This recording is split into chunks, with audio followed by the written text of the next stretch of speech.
on Thursday, April 23rd. Format pursuant to the standing orders, members are attending in person in the room. I don't think we have anybody on Zoom, do we? Nope. No? Okay.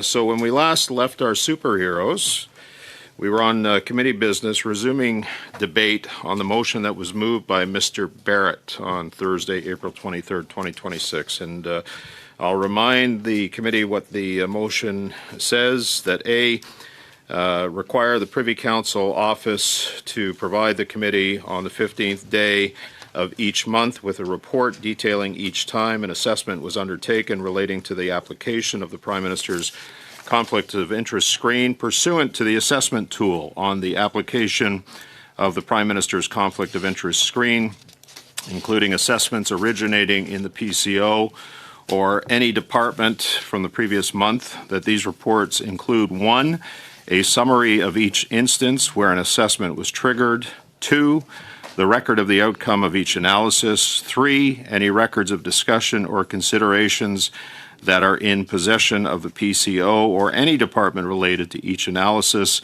including notes and meeting minutes, and 4, any correspondence related to each analysis, including emails, text messages, instant messages, and other records of conversations, that the first report be provided to the committee by no later than June 15th, 2026, and shall include the complete set of information for each assessment since the Prime Minister's conflicts of interest screen came into effect, and B, order the production of the Prime Minister's travel itineraries and related records for all international travel he has taken since he became the Prime Minister that are in the possession of the Privy Council office, the Prime Minister's office, or any federal government department, that these should include, but not limited to, each meeting the Prime Minister attended and every attendee at these meetings, and that these documents be provided to the committee in both official languages and without redaction within 6 weeks of the adoption of this motion. So when we last left the suspended meeting,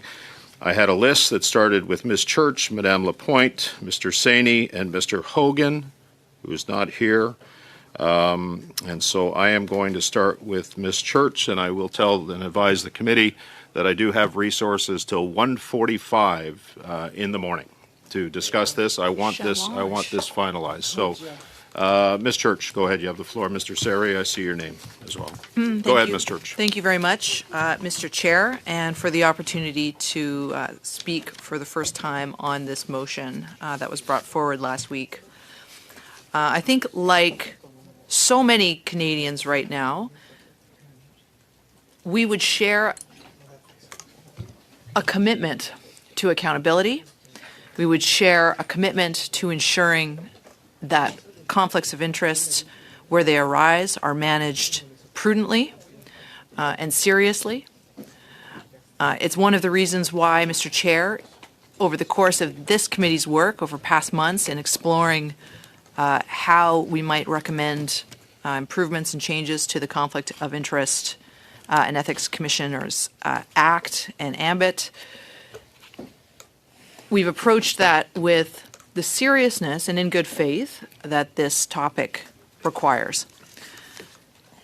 But I think when we're faced with a motion like this, a motion that we know has been the subject of my colleagues across the table of concern for many, many months now before this committee, and has been infused into many of our discussions along the way since our committee was first formed. I think it's fair for us to ask about the intentions of the members opposite in bringing forward a motion like this. Their intention, perhaps, to tie up the government to conduct yet another fishing expedition into an area of governance that has been settled. Mr. Chair, it was months ago that we had the Ethics Commissioner himself in before the committee, months ago that we had both the Clerk of the Privy Council and the Chief of Staff to the Prime Minister before the committee for hours to answer questions about the conflict of interest regime and how it's applied.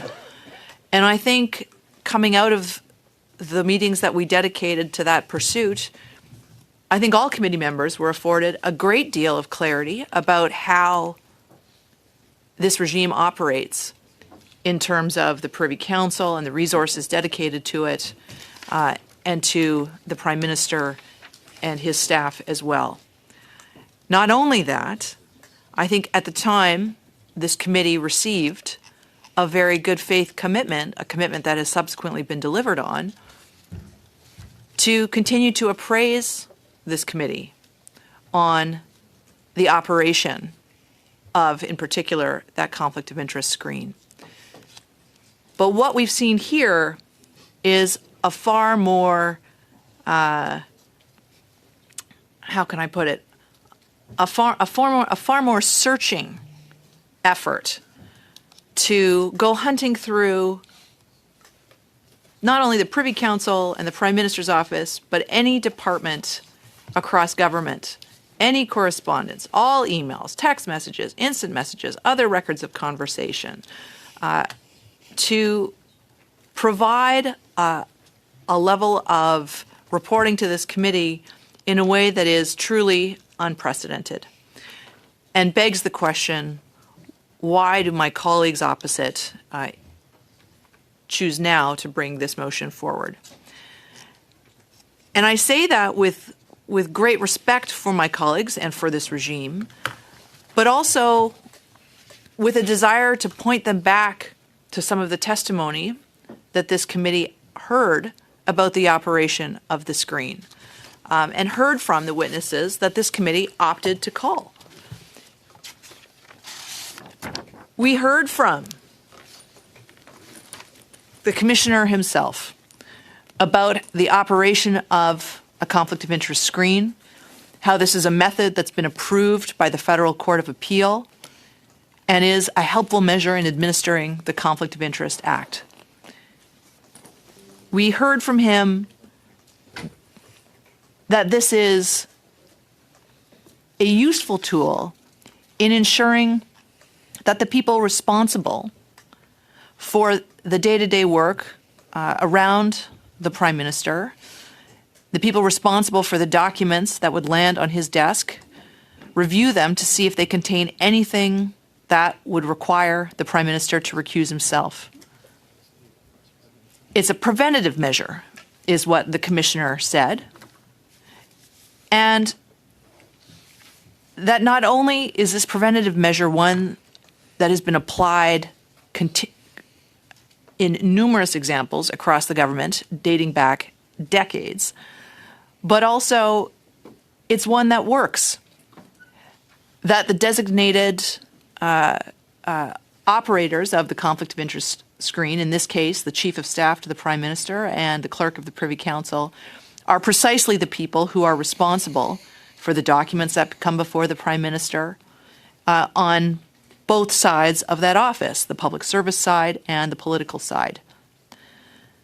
The Commissioner said the two of them work with a large team to review every single thing that has to come before the Prime Minister to see if there's a potential conflict of interest. At the time when the Commissioner appeared, he said, and I quote, "Representatives from the Prime Minister's office have explained to the committee what they do to manage the screen. Based on their testimony, I believe that it's a measure that works well." Now, Mr. Chair, this is important because this isn't coming from Liberal benches or Conservative benches. This is coming from an independent agent of Parliament, an agent of Parliament that is hired specifically to be nonpartisan, to be able to preside over sensitive personal information of every parliamentarian under the Code or under the Act, and to adjudicate fairly without the added burden of partisanship that has a tendency, fairly or unfairly, to color these inquiries when they're raised in a committee such as this or by my colleagues across the way. So we have an independent agent of Parliament who himself is saying, based on their testimony, I believe that it's a measure that works well. A commissioner who has the authority to put in place conflicts of interest screens wherever they're required with every parliamentarian, who is entrusted with that responsibility by parliamentarians, by Parliament itself, and is here attesting to the fact that this is a setup that works. Mr. Chair, I think that that testimony from the Commissioner should be given a great deal of weight. Because the moment that we depart from looking at his advice, his testimony, his commentary on a matter like this, we are chipping away at the integrity and the independence of the very office that Parliament struck to deal with these issues. It is appropriate, and we heard this throughout our study of the Conflict of Interest Act by experts. It is entirely appropriate that we have an independent agent looking at these matters, precisely to avoid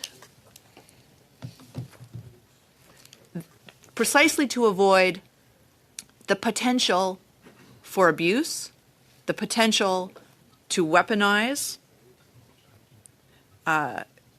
concerns about conflicts of interest at a time when we know, through our own experience as parliamentarians, that that, in fact, can occur and does occur. And we heard that from experts as well in our study, Mr. Chair.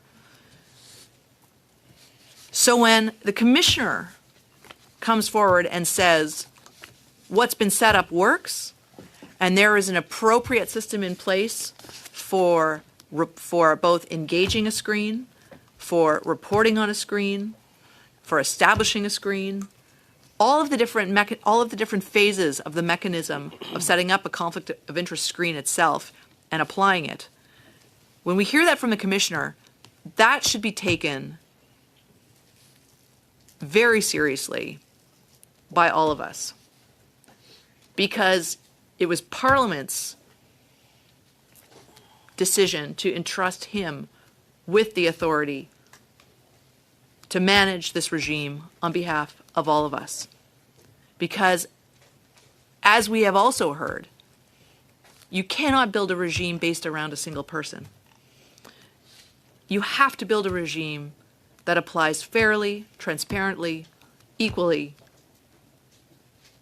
across all parliamentarians. So when you consider how the Ethics Commissioner looked at this, and then you look at the motion before us today, it makes me wonder, Mr. Chair. It makes me wonder why my friends opposite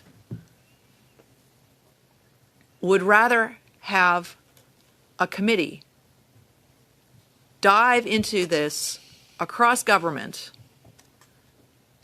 as opposed to taking the Ethics Commissioner at his word, when he's the one that is most entrusted to actually deal with this matter. You know, Mr. Chair, I think one of the reasons why the Ethics Commissioner would have come to this conclusion in the first place is because of the quality of the arrangement that is in place that this committee, again, heard about from both the clerk and from the Chief of Staff to the Prime Minister.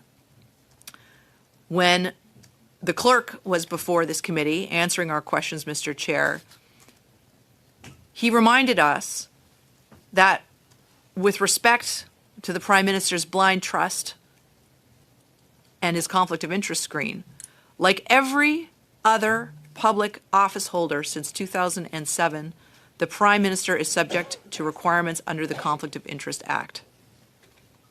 Like every other public office holder. Which is why the Prime Minister, working with the Ethics Commissioner, agreed to and published a public declaration on agreed compliance measures.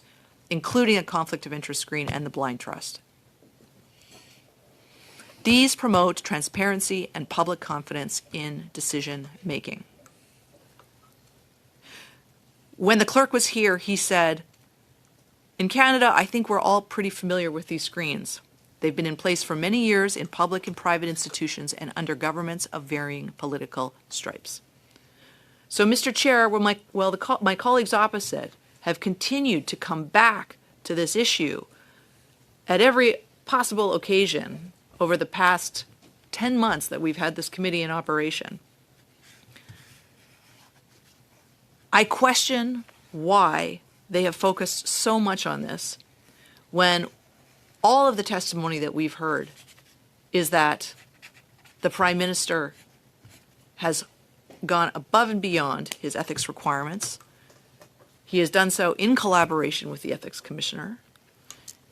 He has set up one of the most stringent screens that we've heard of by testimony from some of our witnesses, and such that the Ethics Commissioner himself believes that this is a measure that works well. So, Mr. Chair, I think if we're thinking about this, it's important for us to think about actually how this works. I mean, to understand fully why this conflict of interest screen is as effective as it is.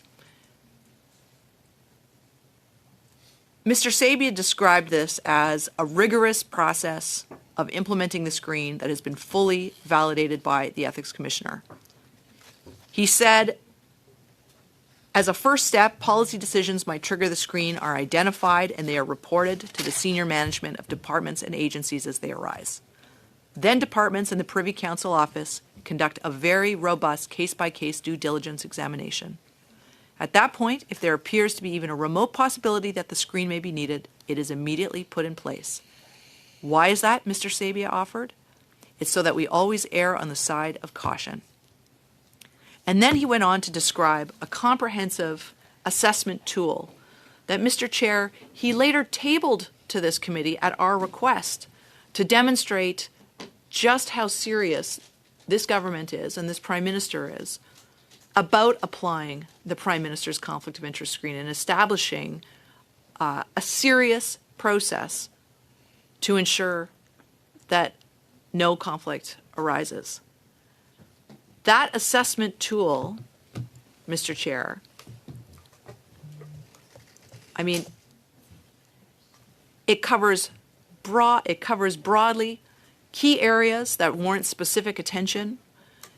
It covers guidance to public servants about how to conduct an analysis about what could create a conflict.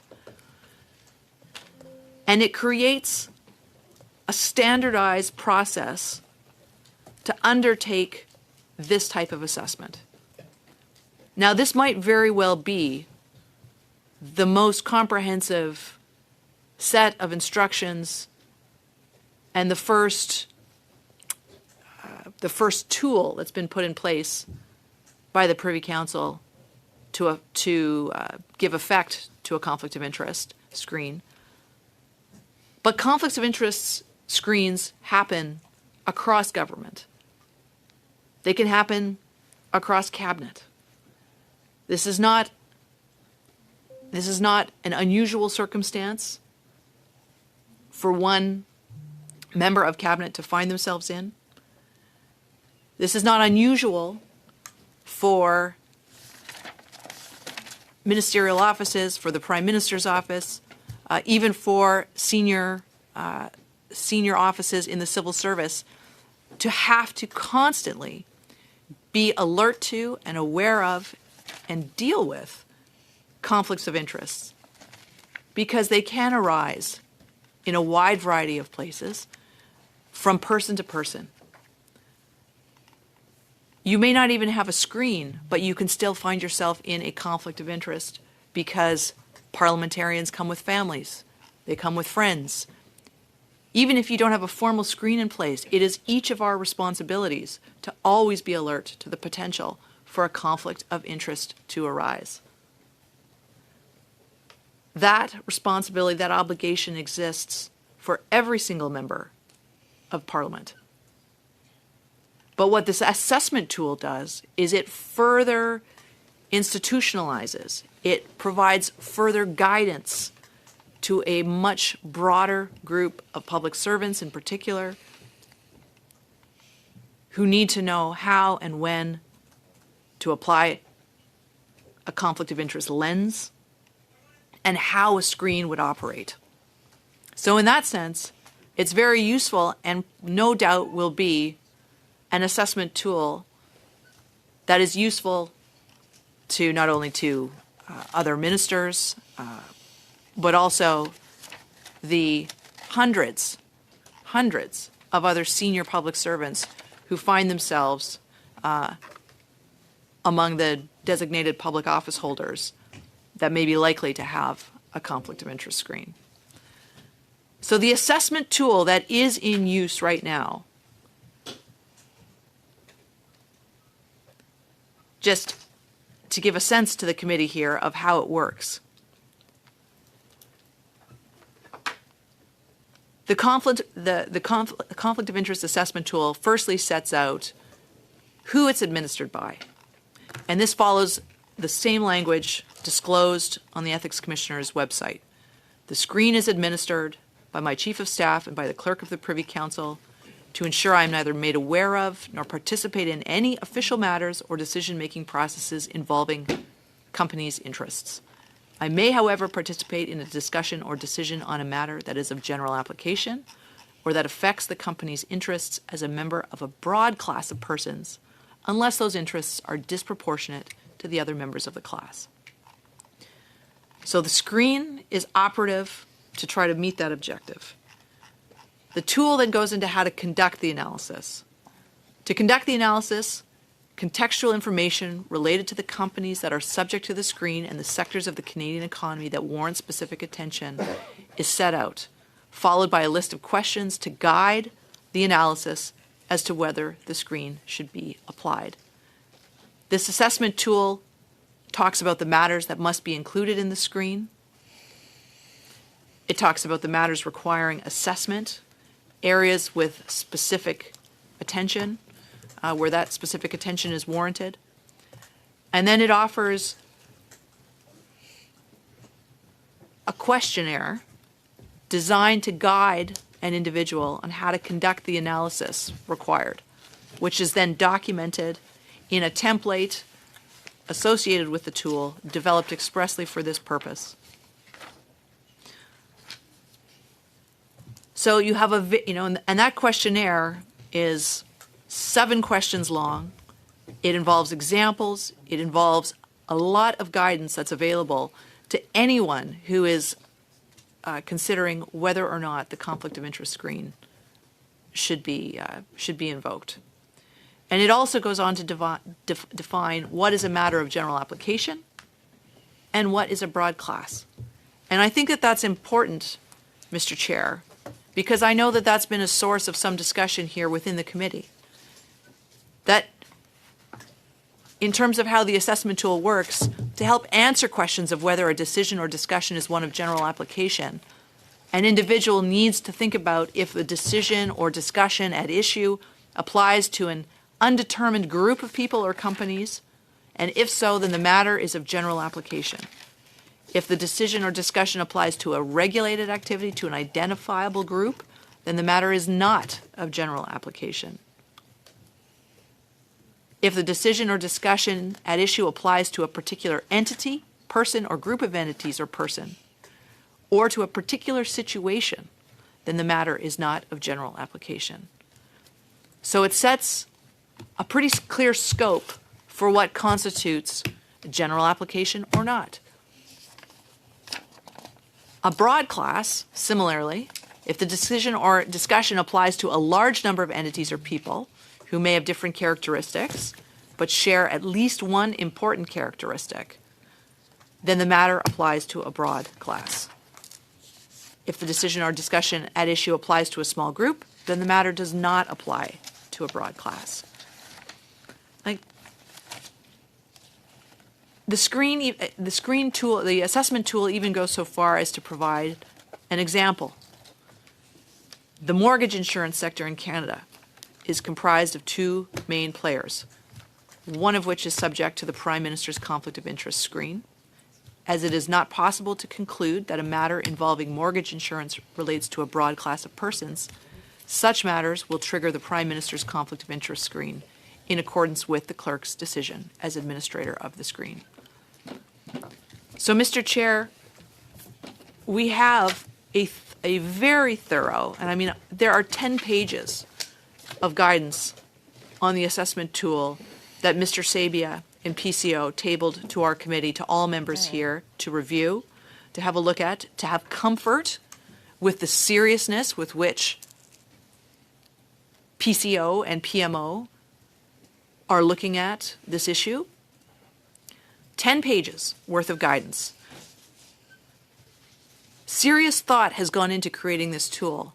I believe that Mr. Sabia, when he was here, actually called this one of the most robust conflict of interest screens he's seen throughout the public and private sector in his long career.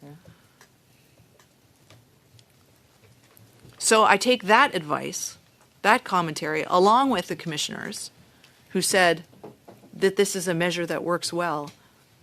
And I come back to, again, my colleague Mr. Barrett's motion, which, as I read it, Mr. Chair, continues to be along the lines of the same type of fishing expeditions, the same type of soliloquies that we have heard at this committee, trying to find smoke where there is no fire, to make an issue where the independent Commissioner of Ethics, the nonpartisan clerk of the Privy Council, have both stood behind what the Prime Minister's office, the Ethics Commissioner, and the PCO have put in place to manage effectively a situation that has arisen many times in government, facing members of the executive, with a screen in place on how to manage that effectively in the day-to-day, without compromising the day-to-day work and functioning of the government. And so, Mr. Chair, my opposition to this motion is rooted not in opposition to a regime that I believe works well and works effectively, but in terms of my opposition to how motions like this one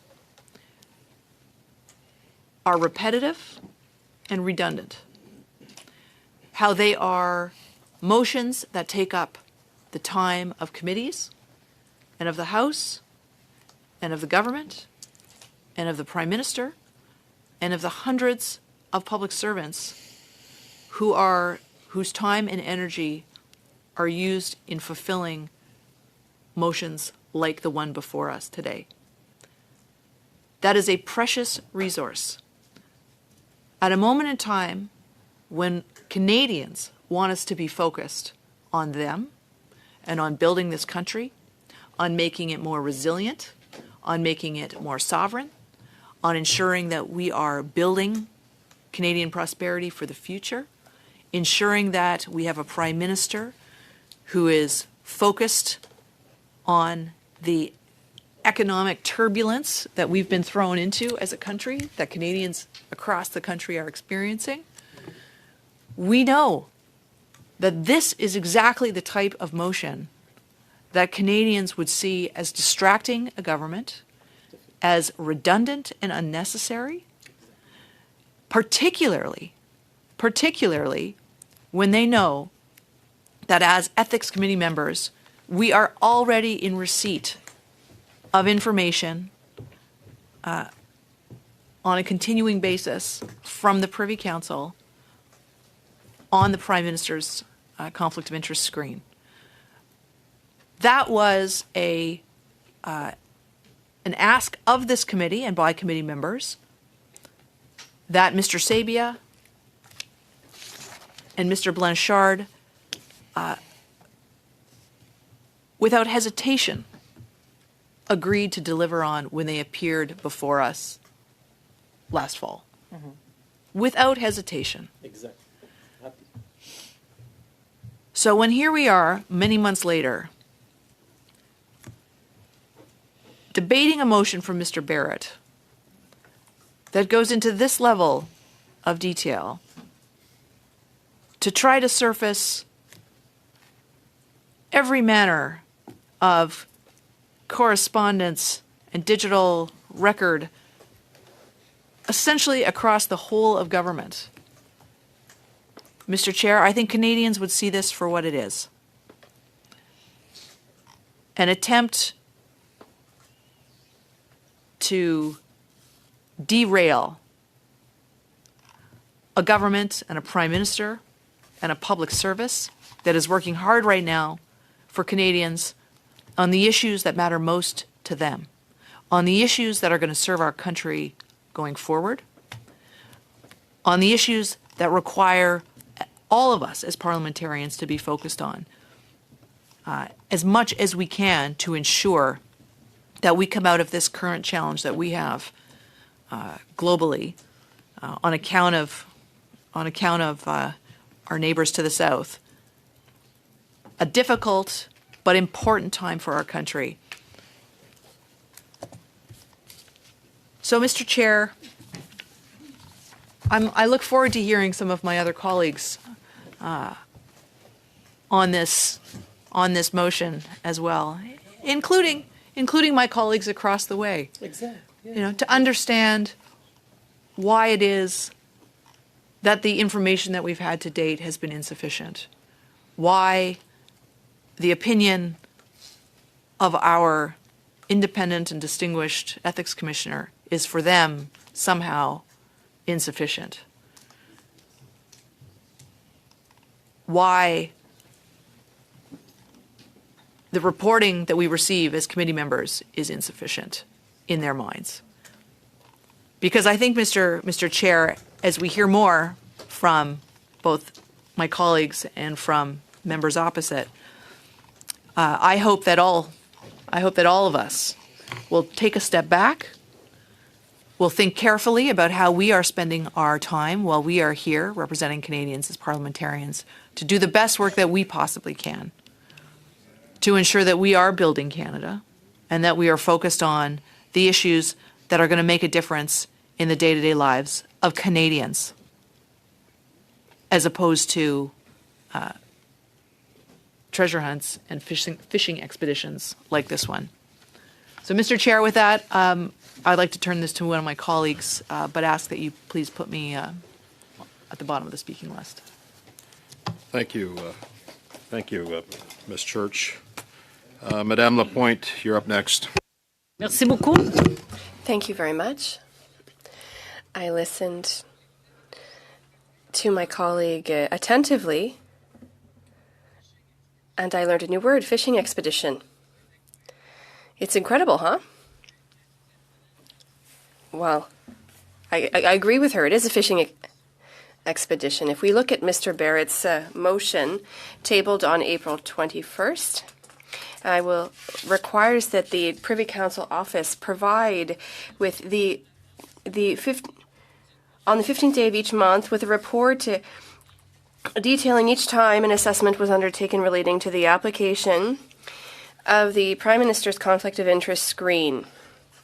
Pursuant to the assessment tool on the application of the Prime Minister's Conflict of Interest screen, including assessments originating in the PCO or any department from the previous month, that these reports include 1.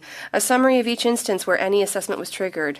If I reread the notice of motion by Mr. Barrett, it's for the benefit of those who are listening. 2. The record of the outcome of each analysis. 3. Any records of discussions or considerations that are in the possession of the PCO or any department related to each analysis.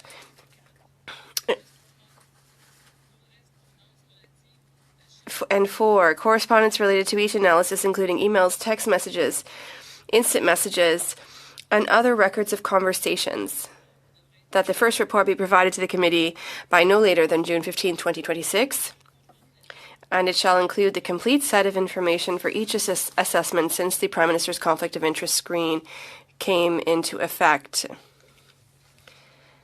In the motion, B, orders the production of the Prime Minister's travel itineraries and related records for all international travel that he has taken since he became the Prime Minister, that are in the possession of the Privy Council Office, the Prime Minister's Office, or any federal government department, and that these include but not be limited to each meeting the Prime Minister attended and every attendee at those meetings, and that these documents be provided to the committee in both official languages and without redaction within 6 weeks of the adoption of this motion. Interesting, but very hard to achieve all of that. It will slow down the entire government process, but also the departments and even our committee. If I come back, my colleague spoke earlier about the conflict of interest screen for the Prime Minister and the evaluation grid. Marc-André Blanchard and the Privy Council, Michael Sabia, came to explain to us here at committee, as my colleague said, last fall. I will reread what Michael Sabia said. It was the first meeting that we held. He came to meet with us.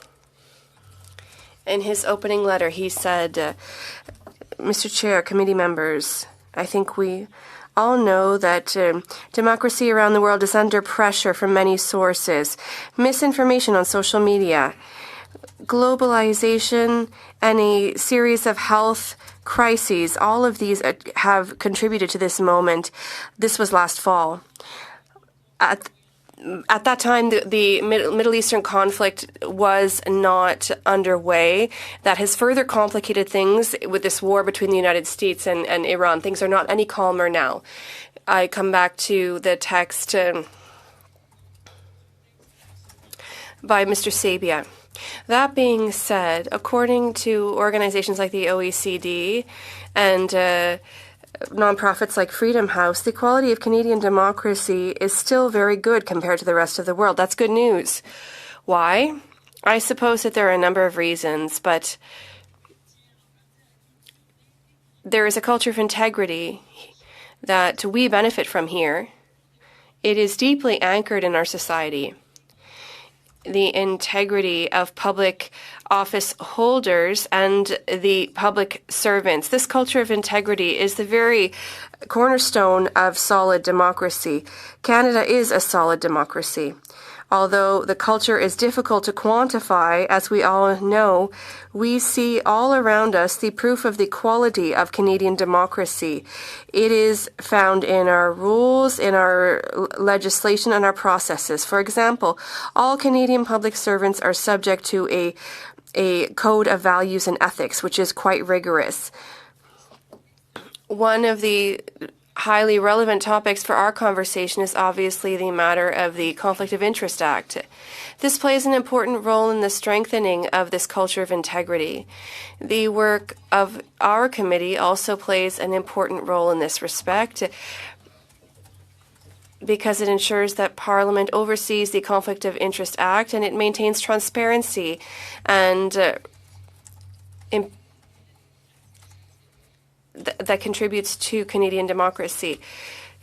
Concerning the blind trust, and that's what Mr. Sabia said, this screen, the Prime Minister is subject to the requirements of the Conflict of Interest Act. Furthermore, the Prime Minister and the Ethics Commissioner approved a public statement on the observation measures, including the screen and the blind trust. As already mentioned by the Ethics Commissioner, the blind trust and the screen were established to promote transparency and public trust in the decision-making process in Canada. I think that we all know very well about these screens. They've existed for many years in public institutions and private institutions, and they have been applied by governments of all stripes. And we talk about different public, well, there are so many, it's either the Conservatives or us that have been in power. And I would remind you that the Conflict of Interest Act and tools like the screen were established to allow governments of all stripes and levels to ensure the integrity of the decision-making process. How does this system work? We created a rigorous process for applying the screen, which was fully approved by the Ethics Commissioner. Mr. Sabia said this. At first, a decision-making process is likely to trigger the application of the screen are flagged to senior management of departments and organizations as soon as they arise. And then departments and PCO proceed with a rigorous examination case by case. At this, if there's any doubt about the need to apply the screen, it is immediately established. And why?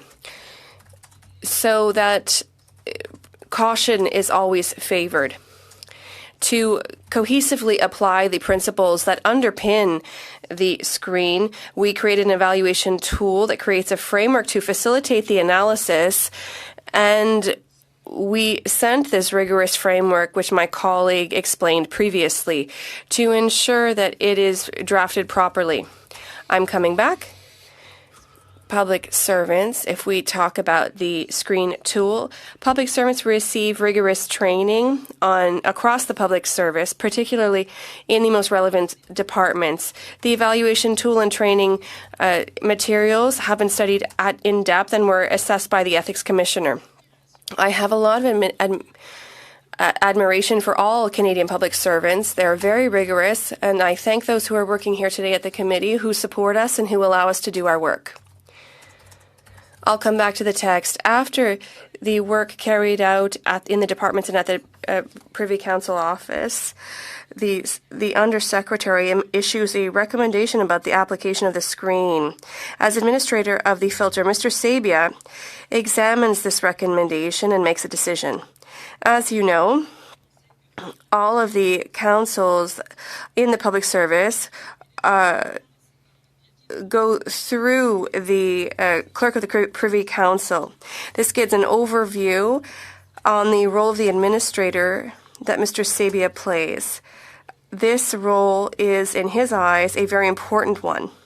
Finally, the decisions are communicated to the Prime Minister's Chief of Staff, Marc-André Blanchard, the number 2 administrator for approvals and implementations. Although the Conflict of Interest Act does not require the disclosure of how a screen is applied, it transmits as much information as possible to Canadians and to the committee. We applied the screen on 13 files. Each of the 13 files, without exception, was validated by the Office of the Commissioner of Ethics. Under the principles of the evaluation tool guided by the Office of the Commissioner, the filter did not apply to this file. In 5 of the 7 files, there was no direct link between the companies targeted by the filter. Some of them concern tax measures, general tax measure. The screens applied to 6 files, and the Ethics Commissioner was clear the Prime Minister must not be aware of these files before a decision be made public. In other words, that would cover the objective of the main objective of the screen. The Prime Minister is not aware for 4 of the 6 files. Any final decision was made. It is certain that you will have questions on these, and I would be happy to speak to them if you would like, and he responded to questions from the committee. To sum up, according to Michael Sabia, the role of the private counsel, there is a very rigorous system that has been built with a great deal of care and caution. The public service is aware of its responsibility to always ensure the integrity of the institution, which is the Prime Minister's office. He answered our questions. That was from Michael Sabia, who was answering our questions, who joined us for an hour. And also Marc-André Blanchard came on another date and met with the committee to answer our questions. And I will summarize what he said to us. He also came last fall, and obviously he was pleased to appear before our committee to discuss his responsibilities as the Prime Minister's Chief of Staff, particularly as an administrator of the verification mechanism set out between the Prime Minister and the Ethics Commissioner's office. In last April, when the Prime Minister was elected in a context of economic stability and under growing pressure on democratic institutions, that was last fall, as I said previously, we still were not experiencing what is happening in the Middle East and the conflict around the world. Canadians chose Mark Carney because of his great experience in the public and private sectors. They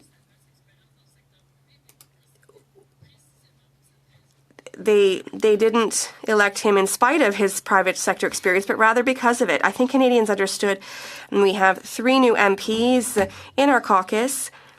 Canadians have continued to give their trust to Mark Carney, and they've understood that if we want to build a stronger and more resilient economy, which is strongest in the G7, only Mark Carney's experience is fundamental.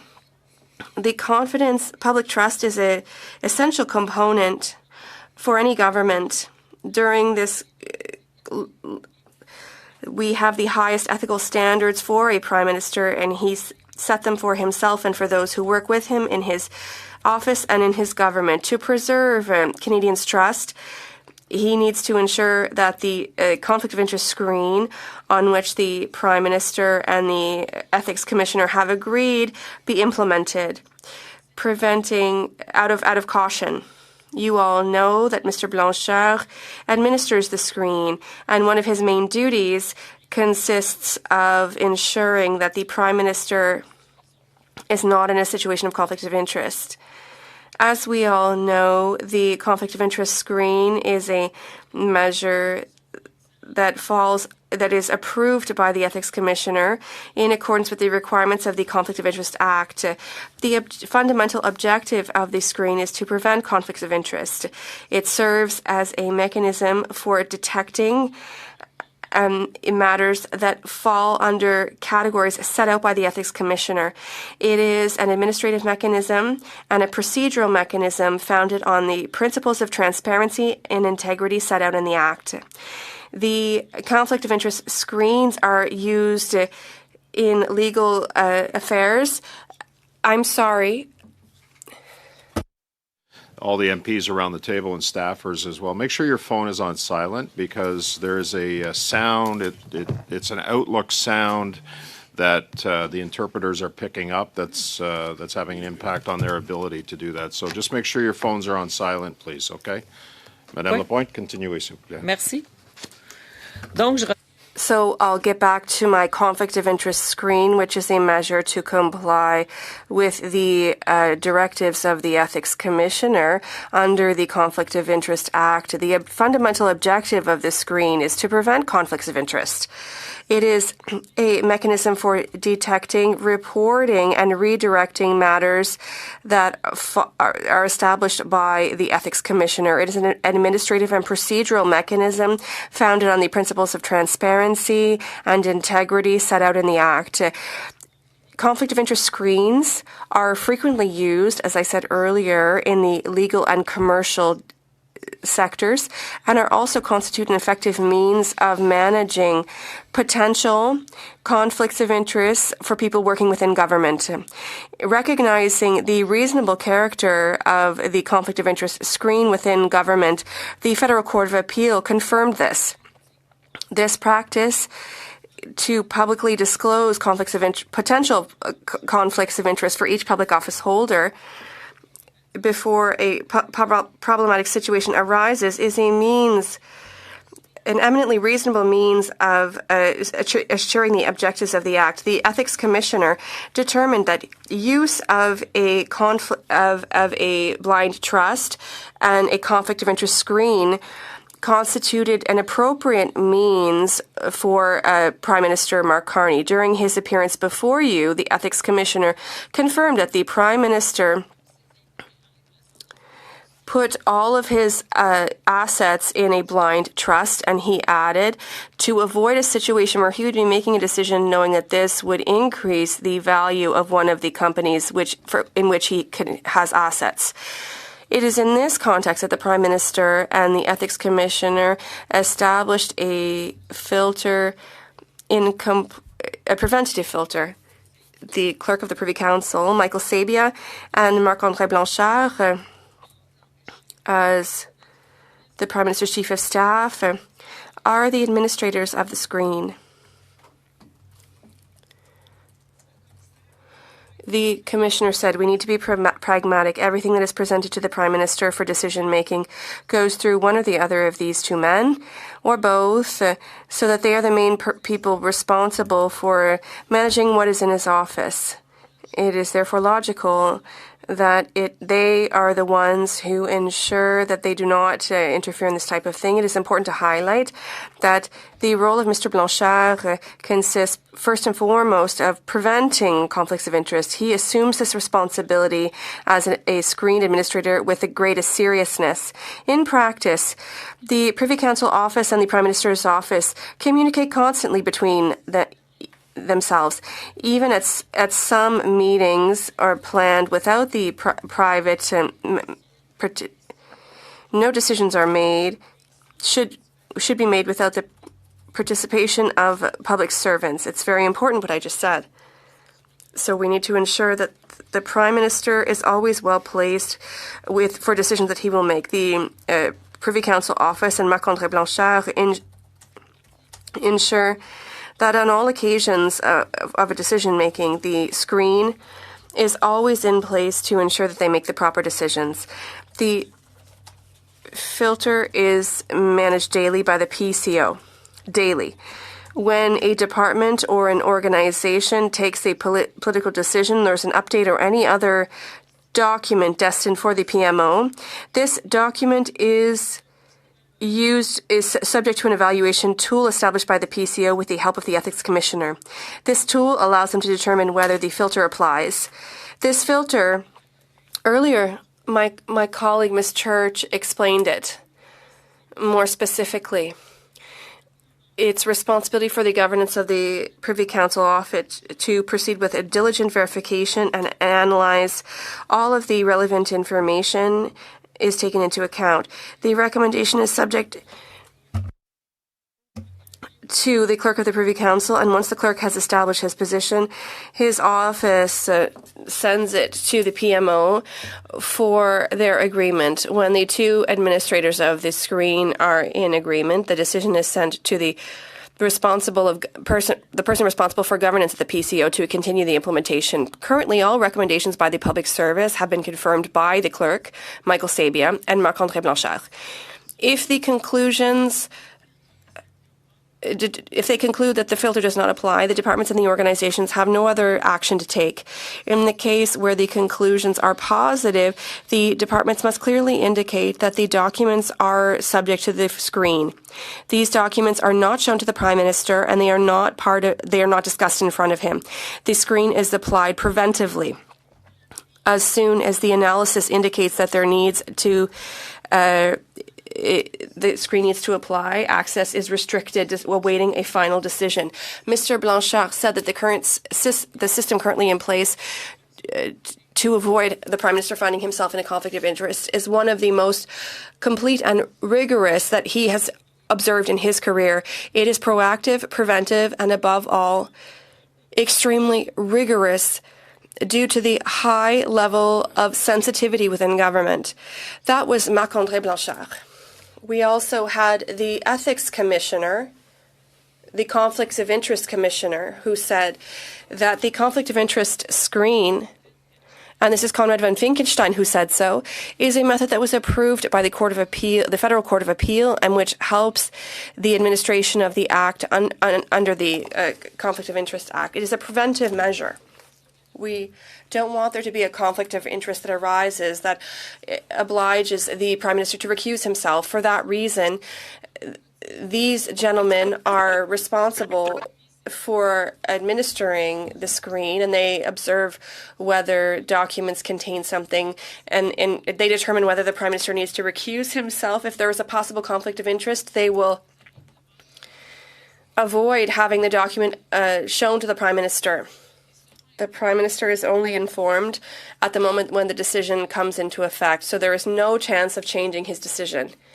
In short, it is a preventive measure that is approved by the Court of Appeal. Mr. Sabia and Mr. Blanchet are the people who are responsible for all of the documents that arrive before the Prime Minister, both bureaucratic and political, both with a large team supporting them who examine what goes in front of the Prime Minister and if there's a possibility of conflict of interest. If so, the document is not presented to the Prime Minister. Representatives of the Prime Minister's office explain to the committee what they do to manage the screen. And I believe, based on their testimony, that it is a measure that is working well. I'm not the one who's saying so, it's the Commissioner. So if that is addressing Part A of Mr. Barrett's motion, well, I would say that that's already being managed by the screen and the Blind Trust. So if we come back to the Privy Council screen, in summary, the Commissioner has established that the controls currently measured are effective to prevent the appearance of conflict of interest. The Prime Minister and his team have worked transparently, and they came before the committee. We asked, and they came. The Privy Council office has committed to, in a letter, to provide the committee with quarterly updates and details on conflicts of interest triggers by the Prime Minister. He said that he should not be informed of the application of a control before a decision is finalized and made public in order to avoid any potential conflict of interest. Asking this level of detail when the report is already being provided to us would be of no real usefulness and would simply slow down the work of public officials. That is the first part. The committee that we sit on, Ethics Committee, is here we are supposed to examine the Lobbying Act, the Conflict of Interest Act, the Ethics Act, but instead of that, we're focusing on these motions that just waste time. The mandate of a committee, most standing committees are monitoring a department or departments, and they look at legislative work sent to them by the House of Commons. They look at the effectiveness of policies and spending, and we are here to talk about ethics, lobbying, and conflict of interest. Committees are free to undertake studies in the exercise of their mandate. That is what we do. The House also asks them sometimes to study matters. The House systematically sends the following subject to our standing committee: bills, matters to be studied in depth, reports and other reports tabled in the House under the Parliament of Canada Act, and then the budgets for which money is allocated for government activities, appointments proposed by the government related to non-legal, non-judicial appointments. There could be a new commissioner, for example. Petitions and questions on the order paper. So we are lucky. We work in a democracy that works. And under Chapter 3, privileges and immunities, the right to proceed with investigations. And under the House of Commons, that's Chapter 3, the privileges and immunities. It's found on the web. The rights to proceed with investigations and to summon witnesses and order the production of documents. That's what we're doing right now, the production of documents. and 3.43. According to the preamble and Section 18 of the Constitution Act 1867, Parliament enjoys the right to proceed with investigations, to summon witnesses, and to order the production of documents for their proper functioning. These rights are as ancient as Parliament itself, and the only limitation that the House can impose on itself is that the investigation must deal with a subject falling under the legislative jurisdiction of Parliament, particularly when witnesses must be heard from and there is use of the penal jurisdiction of Parliament. This falls is someone can be summoned and they can be forced to testify about their respective field of study. I would remind you that the first clerk of the government did not hesitate. The top clerk, the Marc-André Blanchard, came, and we talked earlier. He spoke about how things worked. And I come back to the standing order. In a broad measure, these rights are exercised. We are the Ethics Committee. The powers are delegated to us under the rules. We are authorized as a standing committee to undertake studies on a variety of topics falling under departments. Furthermore, the House can send other issues for study when it is studying a particular matter. The committee may desire to hear from public servants, stakeholders, or other organizations. In most cases, the witnesses are invited to appear before committee at their wish, but if they refuse, they can be summoned. The House can order that a witness appear. If the witness refuses, they can be declared in contempt and other measures. That has applied in the Official Languages Act. We invited the President and CEO of Air Canada, and he did not come before the Official Languages Committee. But with that said, there was nothing else to do but to come meet with us and to answer the thorny questions that Air Canada is facing. 345. Committees do not have the power to require the presence of the sovereign, of the Governor General, senators, members of other legislative assemblies, or individuals from outside of Canada. When they are outside of Canada, we cannot force them to appear before the committee. If an MP refuses to testify, the committee can send the matter to the House, and the House can rule on it, although senators may appear at their will before committee. The House can adopt a motion asking that a message be sent to the Senate, authorizing the senator in question to appear.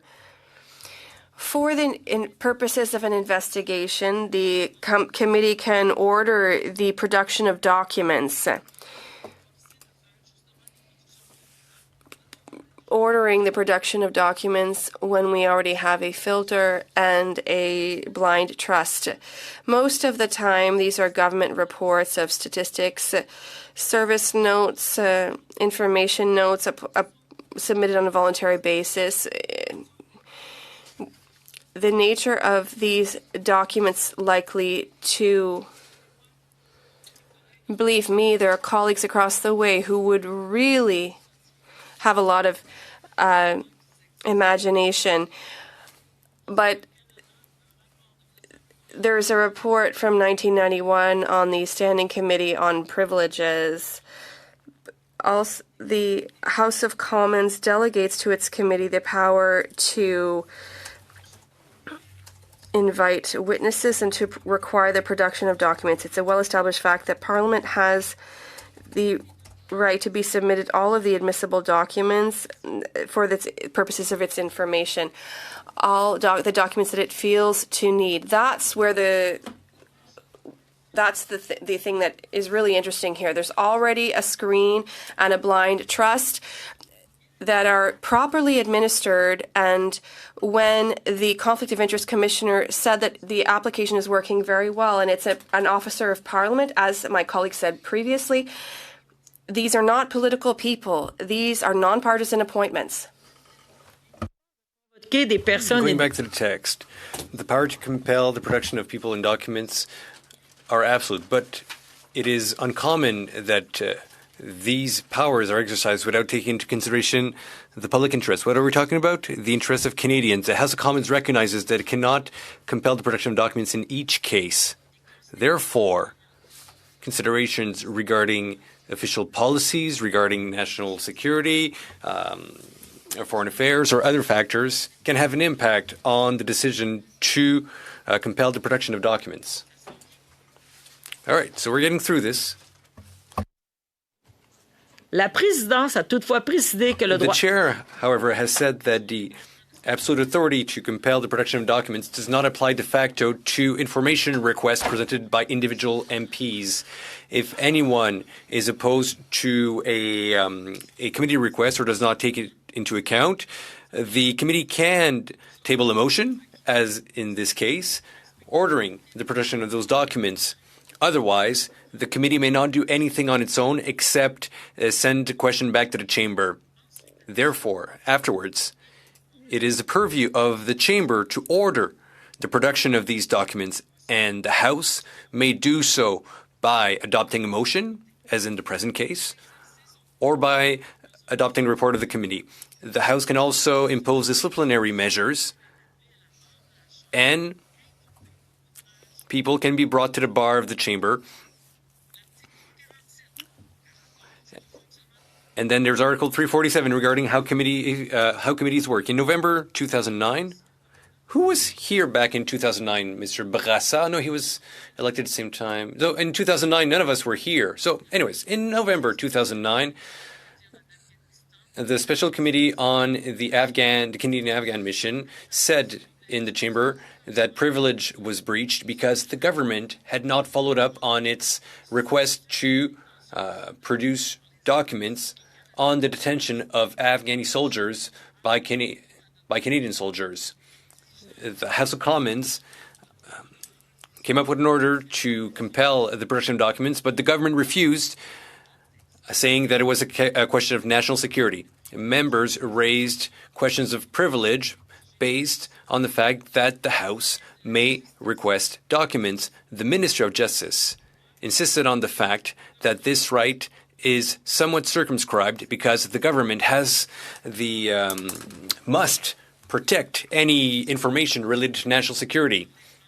So this was back in 2009, and we're talking, in fact, about national security.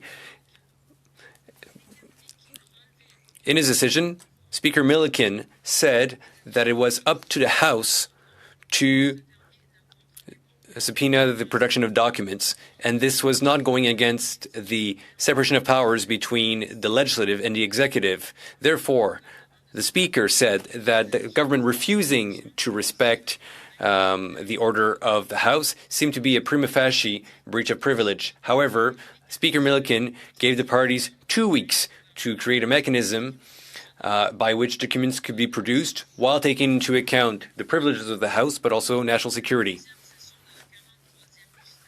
During the second session of the 43rd legislature, 43rd Parliament rather, the China-Canada Relationship Special Committee looked into allegations targeting some scientists in Winnipeg. In its study, the committee ordered the production of documents many times over. That request was sent to the Public Health Agency of Canada. The agency decided not to produce the documents, and the committee asked the House to compel the production of documents, as opposed to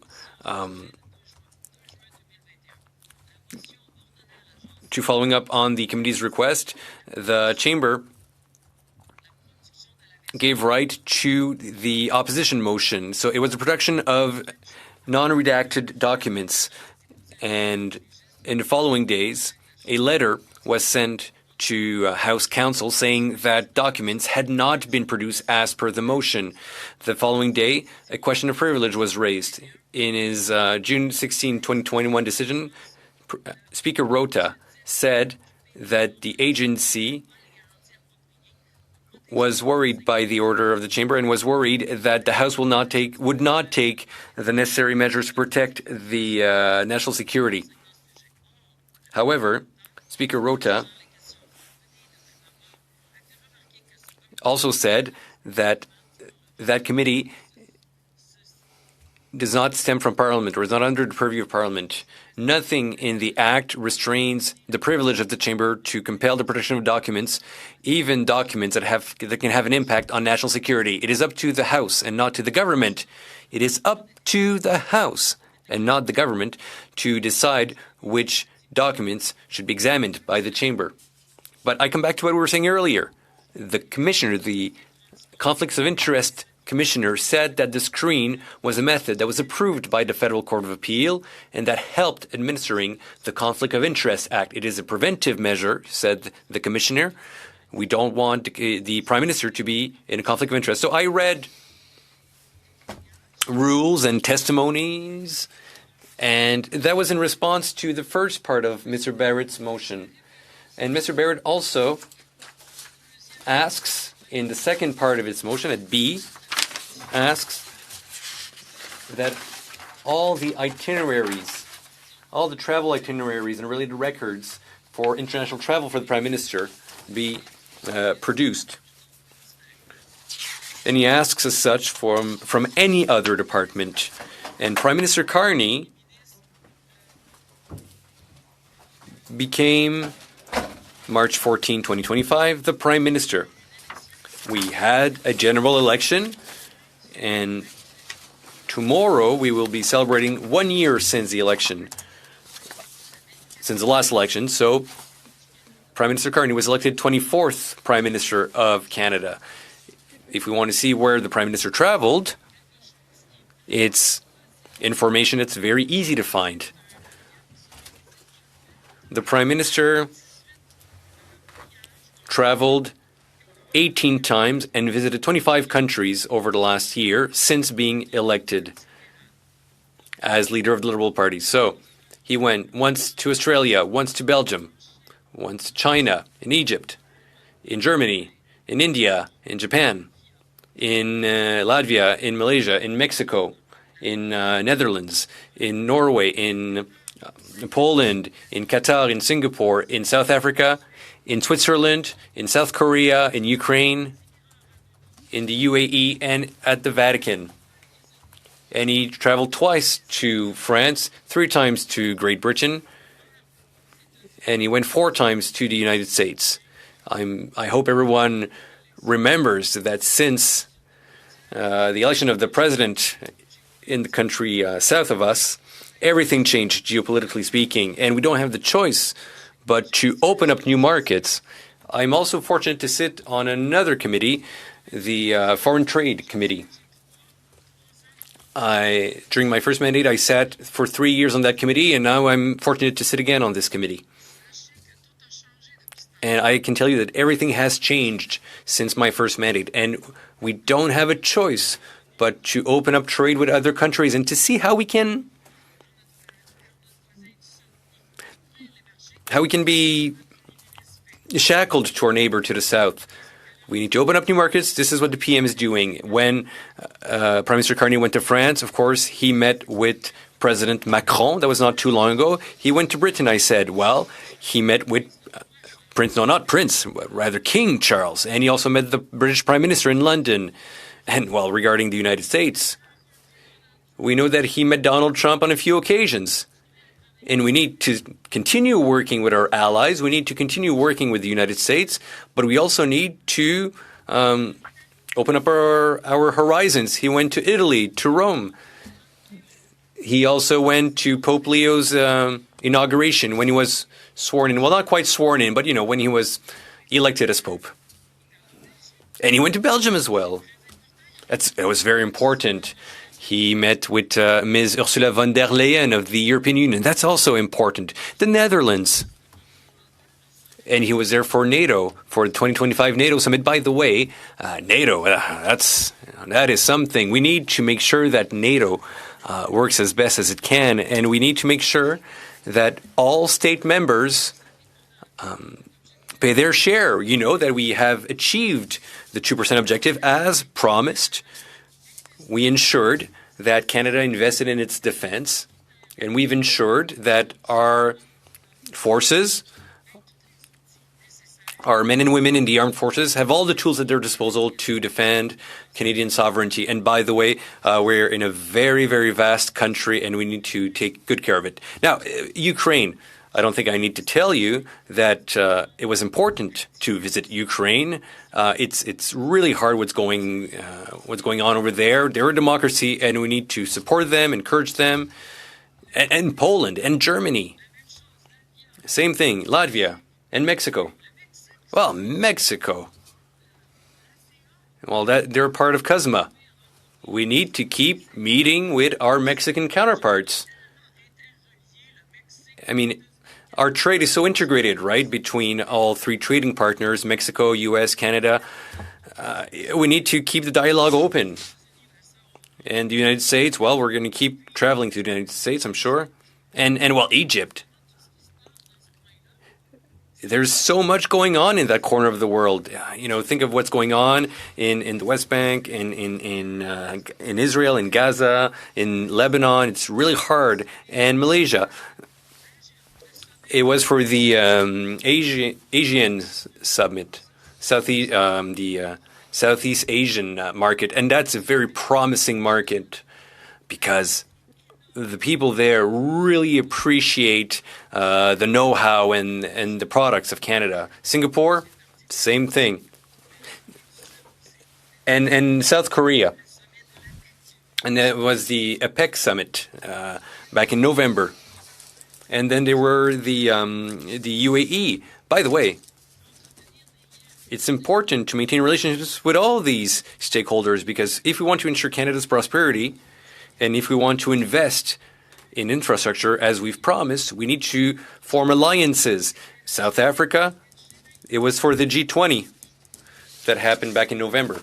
That's why the Prime Minister was there at that time. And China, point of order, Mr. Chair. And I'm talking here about the trip. This is in the motion. Mr. Hardy, I just arrived. Is this Geography 101 or are we talking about the motion? Are we talking to the motion or the fact that we have interactions with other people?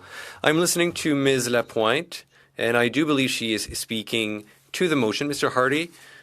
So, Ms. Lapointe, please go on. Mr. Hardy, do you want me to summarize what I said since the beginning? I can start from the top.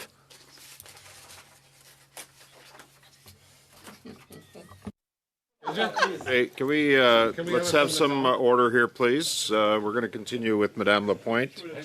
Go ahead, allez, Madame Lapointe. Go ahead, Ms. Lapointe. All right.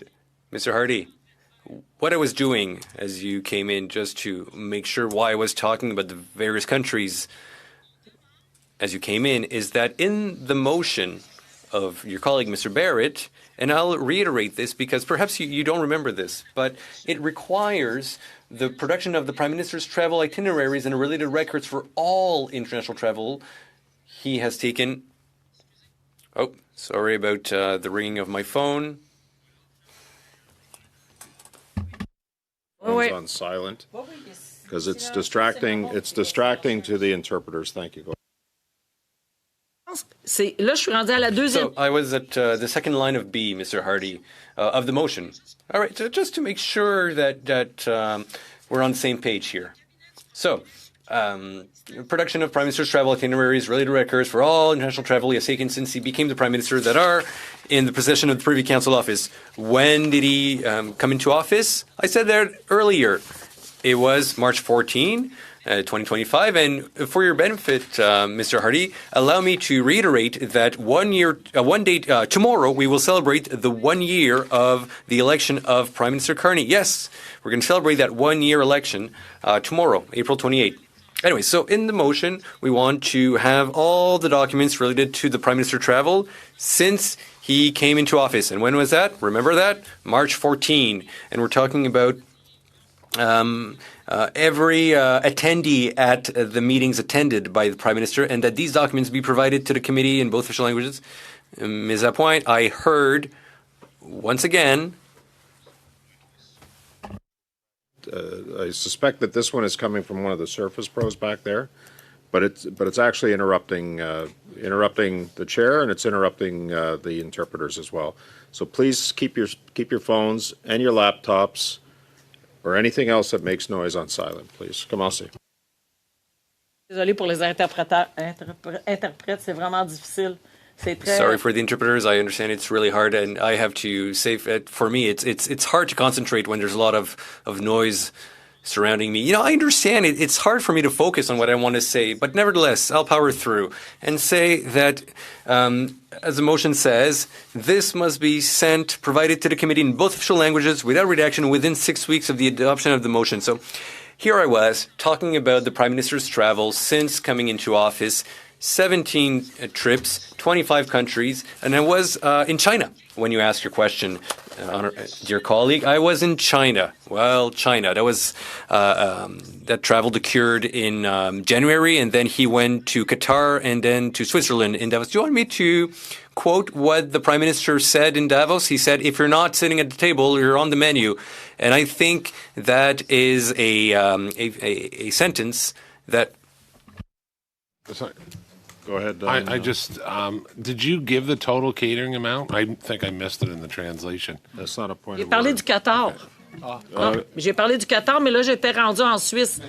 I was talking about Qatar, but now I'm in Switzerland. I'm in Davos, and that was for the World Economic Forum in Davos. Continue on here, Madame Ouais. Lapointe. Il y a eu aussi l'Australie au mois de mars. And Le- also the PM traveled to Australia in March and Japan. And Japan is one of the places where we can hope our trade will grow. They love our agricultural products in Japan. A colleague earlier today was talking about lobster fishing. Well, the Japanese love to buy our lobster products. And PM Carney went to Norway on NATO-related business. And NATO, I'll say it again, it's important to focus on this. Every state member is working really hard at this alliance. So we went once again to Great Britain and once to Italy. And there is more travel coming down the pipe. The PM will go to the Dominican Republic for a summit that's upcoming. So this is a synthesis of the Prime Minister's travels. I can also give you the subjects at hand, but I could go at length. But I do think I spoke to the motion in its entirety. Well, thank you, dear colleague, for those compliments. But this information regarding the Prime Minister's travel is already available. Everybody knows the objectives. I told you about his travel to Switzerland. In Davos, the Prime Minister spoke and Canadians understood. How often did Canadians tell me, Linda, this is incredible. If you're not at the table, you're on the menu. People understood right away what he meant with that. And as I said, we need to open up trade. We have very interesting motions regarding our future work on the table at the Foreign Trade Committee. And maybe this would inspire you, dear colleagues. We can, for example, open up new markets in Africa. There's the Mercosur Alliance.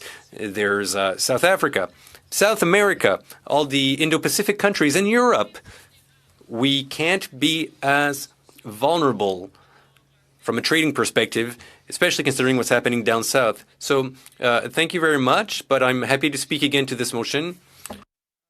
More than glad to come back. Okay. Merci.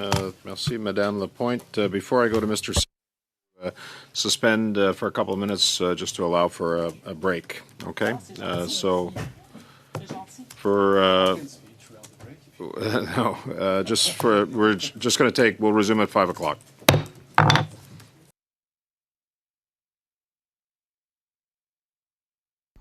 Okay, interesting. Let's see what else we can turn into in the meantime. Turn into the Finance Committee. The Liberals have set this up, would only invest in Canada. Could this possibly be inflationary, or would the impacts of inflation, impact them negatively on the wealth fund? I think there's many factors that would have to be taken into consideration here, but certainly the main issue is that this would be more industrial policy, economic policy that has failed and is likely to fail again in the future.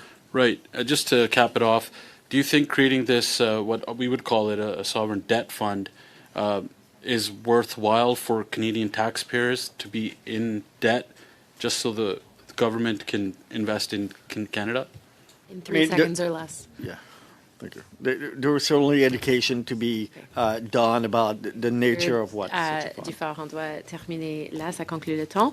I'm afraid time has run out. Thank you, Chair.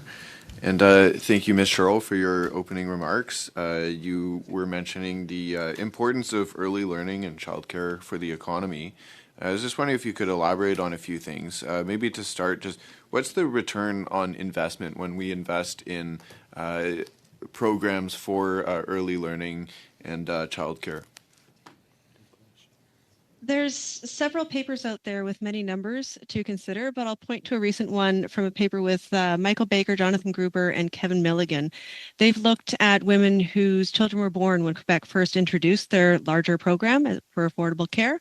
And over the course of their lifetimes, they find themselves with higher wages and better occupations. So it lasts, that effect lasts much longer than just the time that you have a small child. The return fiscally, they found to be somewhere between 75 and 117% of the initial expenditure. Well, that's very significant. And how does this investing in childcare allow perhaps mothers to return to the workforce? What is the outcomes there? Well, the simple thing is certainty and having high quality care.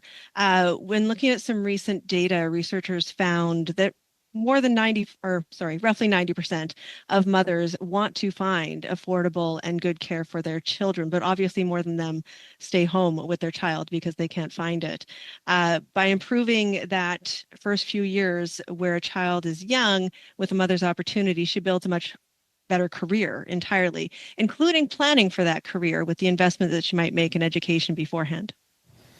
Are there certain sectors that see specific benefits from this? I'd have to circle back to you on that for details, but you certainly expect it in sectors where skills depreciate quickly. So, for example, in something like IT, working with AI, if you've been out of the labor force for the past couple of years, you're walking back in with skills that are almost obsolete if you were in that sector. So it's those sectors where moms would certainly benefit the most. Yeah, that's very interesting. And how did you see, how the $10 a day childcare, how was that rolled out in your view? Could that be continued? Could that be improved? Well, we clearly see a huge drop in childcare costs. You can just look at the price indices for that. That's fairly simple and straightforward. What we do see, though, is an increase in demand. And with that, there is a demand for high quality care. And it's that quality that we really need to keep an eye on and making sure more spaces are available. Thank you. And does access to early learning programs, does that increase the economic long-term outcomes for the children that get access to that early learning? For a lot of children, there's really no effect. They were already getting good care beforehand, and they will continue doing so. But there are many children who do gain something in that early learning, which turns into an investment that goes throughout school and then into their wages later in life. Thanks. And are there any policy recommendations that you'd have in terms of this topic at the moment? I think the biggest thing to pay attention to there is the caregivers' labor force, making sure that high quality people are attracted to those jobs in a labor market that does not seem to function very well on its own as a competitive market. Thank you. And on a similar note, we also have a lot of talk about the National School Food Program, about making food accessible for perhaps people that might not be able to afford it through the school programs. I was just wondering if you could touch on that, if this has come through your research at all. I can't say it has come to my research. I think it's certainly important, but that is a personal view. Okay, well, thank you very much. I appreciate that. Ms. Robson, during your opening remarks, I think you ran out of time. I just was wondering if there was anything else you'd like to note that you maybe didn't get a chance to earlier. Thank you very much. I appreciate the opportunity. I guess would just end with the final call to this committee as you pursue this study to focus on opportunities to strengthen intergovernmental agreement in the Federation rather than fanning regional grievances and frictions. Thank you. Thank you. So just another kind of topic continuing on that. So Canada has maintained a focus on fiscal responsibility through declining debt to GDP targets over the medium term, while still making targeted investments in affordability, productivity, and economic growth. So to what extent do you believe Canada's current fiscal approach appropriately balances the need for targeted federal spending with maintaining a credible fiscal anchor, such as a declining debt to GDP ratio? Apologies, Mr. Sawatsky, that concludes your time, but perhaps someone will ask a similar question. We'll hear the answer. Monsieur Garand pour 2 minutes et demie. Mr. Garand, 2.5 minutes. Thank you, Madam Chair. I'm going to continue with you, Professor Sherrill. We had really got going. It was a lot of fun. Quebec has one of the best medical or drug insurance coverage, public and private. Everyone's covered without any exception in Quebec. When the federal government decides to come up with its own drug insurance system, rather than transferring the money to Quebec to improve its system, and when seniors have to actually go and to the CRA to get their drugs reimbursed rather than going getting direct. Ethics is showing it's back. Let me see. Okay, any second now it should be back. So we'll flip over in about 30 seconds here. This is an opportunity for the rest of Canada. Je vous parle du Québec, Madame Sherrill. Je vous parle du Québec. I'm talking to you about Quebec, Professor Sherrill. Quebec only. The Bloc Québécois is talking about Quebec. We have this program. Once again, no market imperfection. When Quebec has had... I'll quit whining about Quebec. Here we go. All right. Mr. Chair. Oh, no. We've been at the Ethics Committee meeting for last 10 months. It seems to me that the Ethics Committee, or my friends on the opposite side, only has one agenda. And that agenda is fishing expedition of something we knew that there's nothing there. The other thing is, it seems to me that our country is going through some very difficult time, and the members on the opposite side just want to make sure they derail the government agenda of building a strong Canada. In the last 8 months, 10 months, we have heard constantly that the Canadians don't have faith in our government and the Prime Minister. I just wanted to remind that a year ago, we went through the election where the people of Canada elected a Prime Minister that they say we have trust and faith in it. They had two choices. They had leader of the opposition who even couldn't hold his own seat. Canadian elected a Prime Minister who they believe was the right person at the right time just to lead the country in a difficult time. Sorry. I'm losing. I lost just volume. Did he say Canadians elected a minority government? If you could just clarify. I believe that's what he said. Okay, a minority government. Just make sure you have your piece in, Mr. Davidson. Thanks very much. Thank you. Mr. Saini, please go ahead.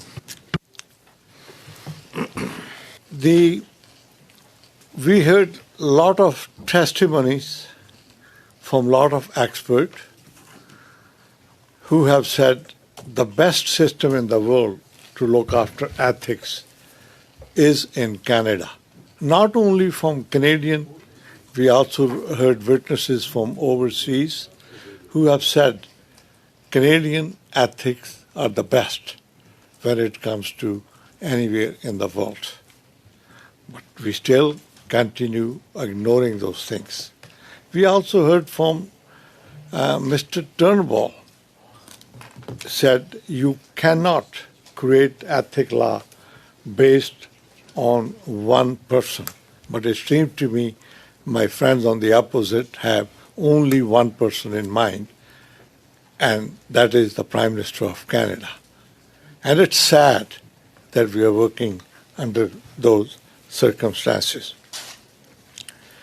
I also wanted to find out what are we trying to address here. The proposal or the that Mr. Barrett has put the most of the information is already there, and it's very effectively done. All the systems are in places and functioning as they are intended. The Ethics Commissioner has confirmed that the Prime Minister's conflict of interest screen is an effective preventive tool. Its purpose is to stop conflict before they arise. And by all account, it is doing what the purpose of that was. We also heard directly that the Prime Minister, before he became Prime Minister, have put everything in a blind trust. And those blind trust is not something that the Prime Minister started. They've been going on for years. And every Prime Minister, whether they were Conservative or Liberal, has used them as effectively.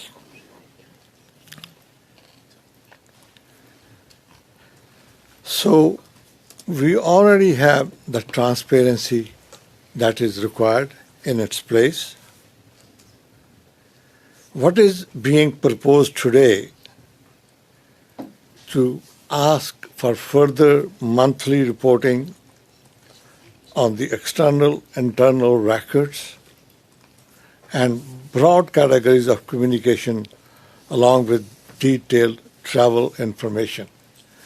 My colleague, Mrs. LaPlante, has went through the places Prime Minister has gone to and the purpose of that.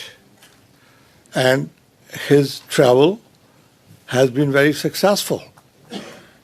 If you look at, we have the best economy as far as our economy is supposed to be doing what it is doing.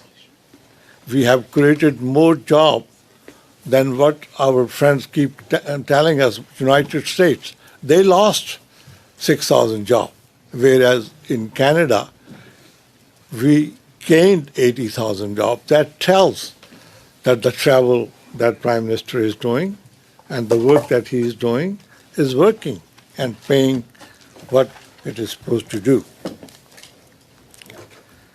We also heard from Ethics Commissioner that safeguards which are essential are there. They are there to ensure that the Prime Minister is not aware of the screen isn't applied until decisions are finalized and made public. The protection exists to preserve the integrity and independence of that process. There is also a practical side to this. Public servants are already meeting the current reporting requirements. Adding a much more frequent and detailed reporting structure would require significant amount of time and resources, which inevitably means less capacity for other important work. And that concern to the role of this committee. We have before us important studies and responsibilities, including work related to the Lobbying Act and other reports that require careful attention.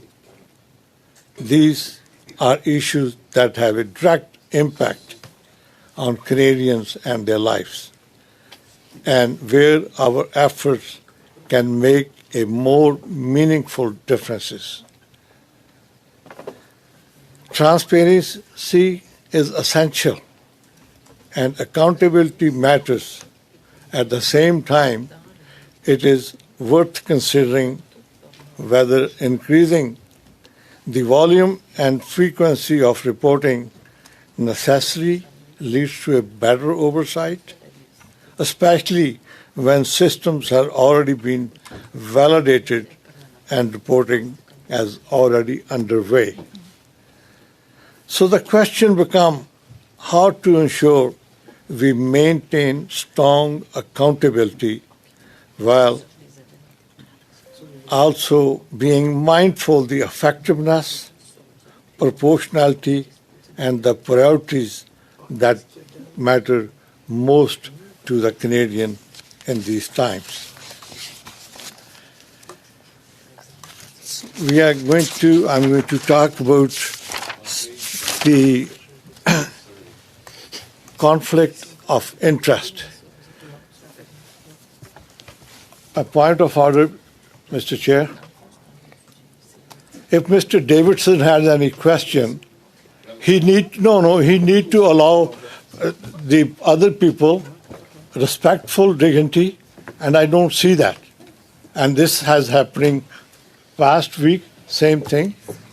And I would respect that if you let people continue doing what they are doing. Go ahead, Mr. Saini. Go ahead.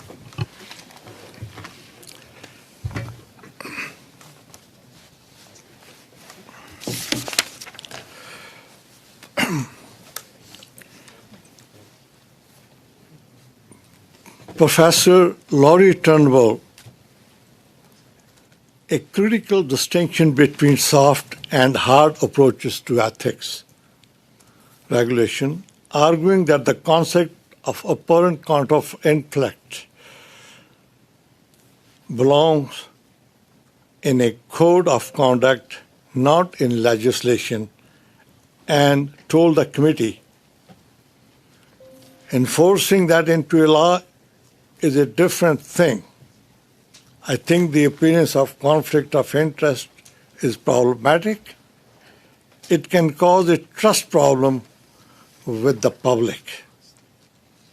There's a reason to enumerate that in a court, enumerating it into a law starts to create problem in terms of back and forth around whether they really on appearance. How do you get into the legality of that if you are going to start finding people in terms of administration monitoring penalty? That's messy to me. This is a legislation, not an aspiration, and the consequences of getting it wrong are severe. Scott Thurlow pointed to the fundamental difficulty of proving the appearance of conflict objectively and warned that including apparent conflict of interest in the act would create more problems than it would solve. Michael Warnick, with a decade of experience at the highest level in the public service, cautioned that the concept as well, stating, I don't think you can describe potential issues of perceived conflict in the future in a way that can be supported, including in principle. Consider that extending the act to apparent conflict would make it harder to apply. The majority general application of rules The majority recommend narrowing the exclusion of decision of general application, particularly as it applies to the Prime Ministers and the Parliament secretaries. This recommendation, if implemented, could render senior members of the executive unable to govern. Blind trust.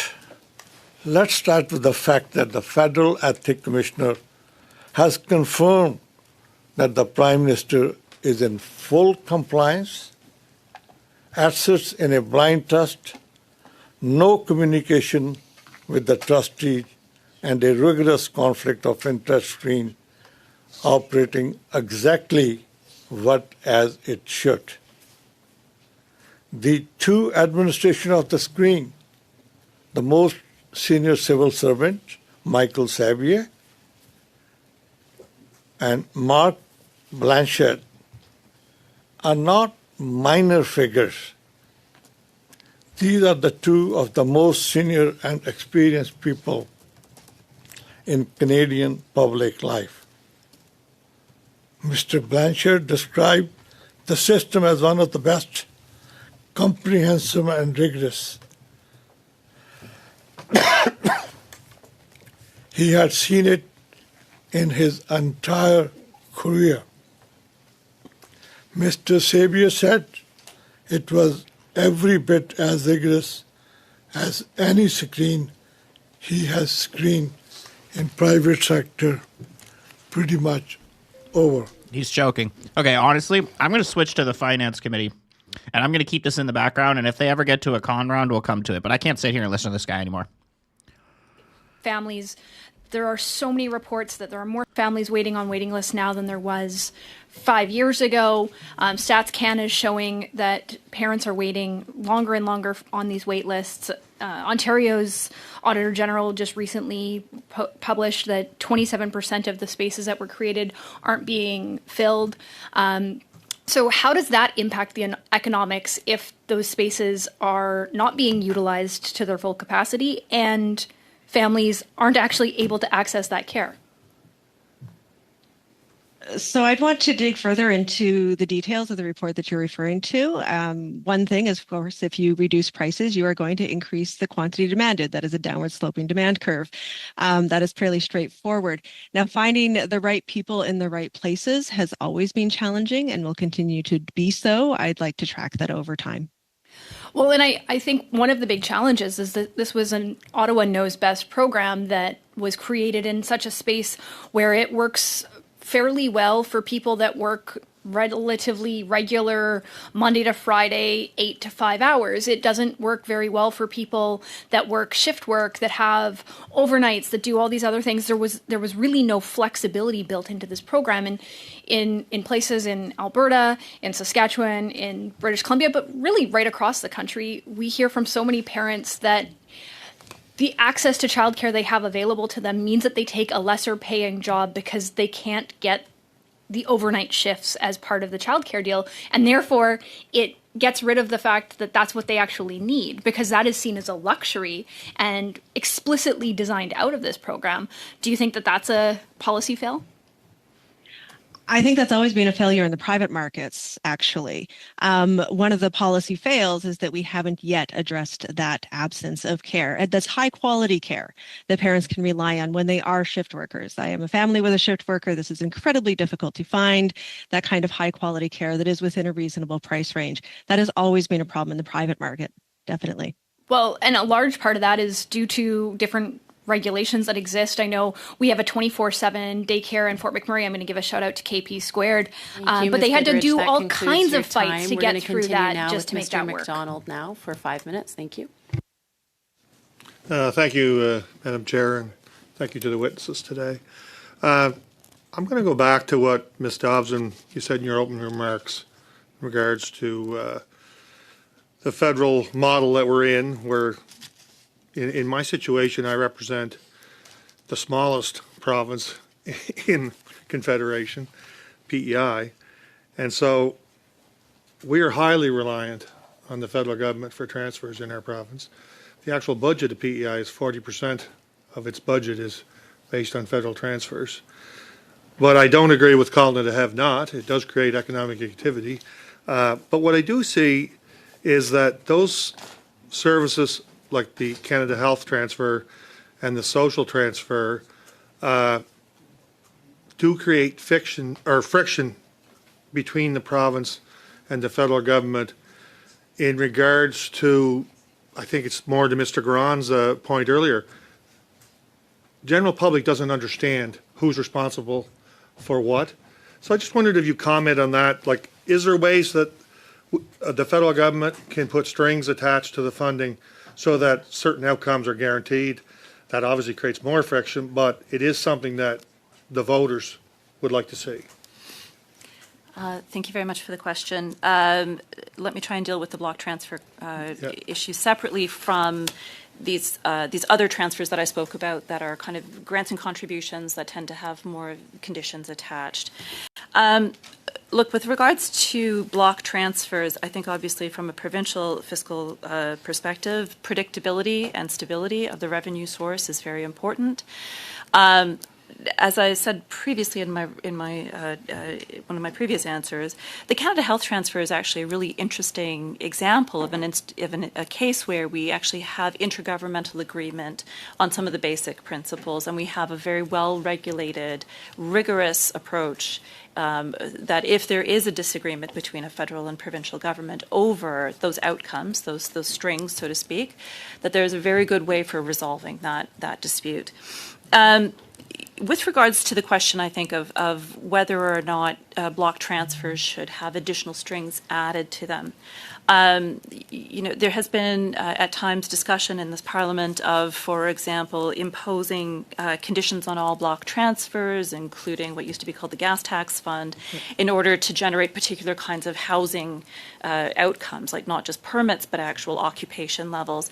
And again, I would just caution that approach, right, of trying to buy policy change where the policy instrument is actually quite separate from the desired outcomes is likely to really fan the flames of friction, federal and provincially. But, the examples that you gave, obviously, in our federation, there is a long history of provinces who rely on federal transfers, always wishing that those transfers would be larger. But I think that we are now in a situation where those transfers at least have attained a level of predictability. They are rising faster than the rate of inflation. And provinces, as I said, there is an uneven capacity across the federation, I will give you that. But as a whole, the provincial order of government actually does have not insignificant fiscal capacity. And could you also comment, so a lot of the negotiations end up at a supplementary agreement for shorter term funding, sure, and they are contentious. So you might get 4 or 5 of those ongoing with different sunset dates. Example I'm quite familiar with is in agriculture. So they do a 5-year national policy framework. It seems to work quite well. Once the provinces sign on to it and it's negotiated, it seems to work quite well in the program delivery. Each province has its own jurisdiction over program delivery and decides what its priorities are, and they run with it.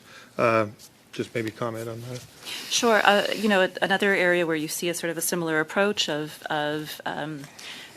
I would say a flexible approach to intergovernmental agreement would be, for example, in workforce development. Frankly, even if you look at the details of the early learning and childcare agreements that were signed between the federal and provincial governments, there was actually quite a lot of flexibility written into those agreements.